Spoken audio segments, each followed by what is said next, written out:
السلام عليكم ورحمة الصوماليين gaar ahaan kuwa degan Columbus Ohio waliba ka sii gaar ahaan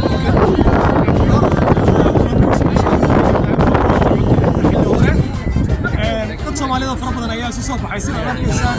hawada runtii aad iyo aad ayay macaan tahay ujeedka la isugu yimid halkan waxaa weeye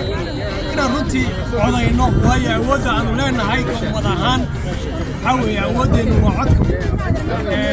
aanu soo baxno aanu codayno طبعا احنا كنا بنتاجنا هنا نقعد اليوم على المستدين جيت كنا نسكعد ونتاجنا هاي استان تاج المنطقه الصوماليه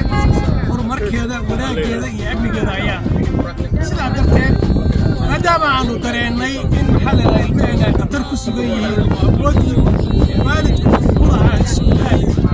aanu dominay shakhsiga aanu u dooranay arrinta ayada uu ka soo bixin واجبك يا سجى هي مسؤولية دايما حي ما دام أنو عضنا إن هاي برينا أنو فيرنا عد كلا أنو كفيرنا إلى كسب بحكي المسؤولية داس مركب مستر ديني سان كل أنو قفان أنا موجود اليوم والدين الصوماليين على حي أنو عضينا عواد والد كلنا إلى كشق يسكول كتصالح كعد بين يسكول كحروف علميته أبوه ما أنا معي سكنات هنا السياح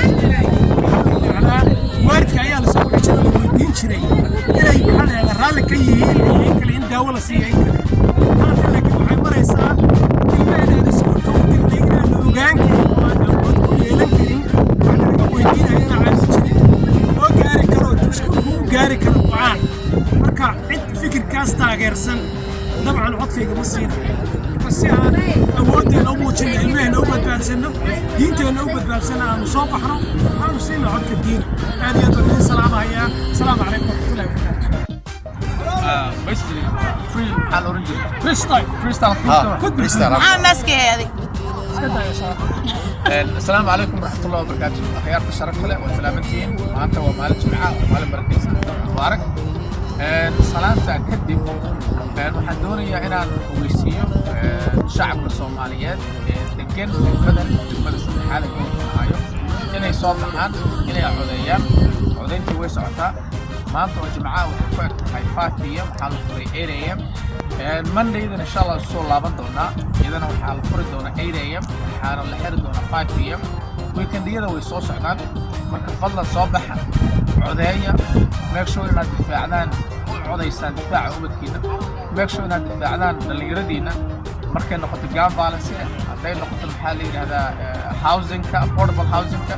hadday noqoto maxaa la yidhahdaa opioid crisis and drug addictionka yani intaasoo dhanba waxaa weeye waa issues la saameynaya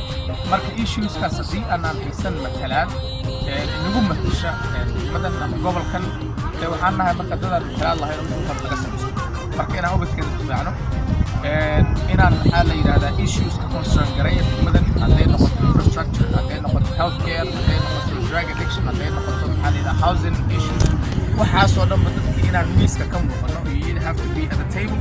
or you're basically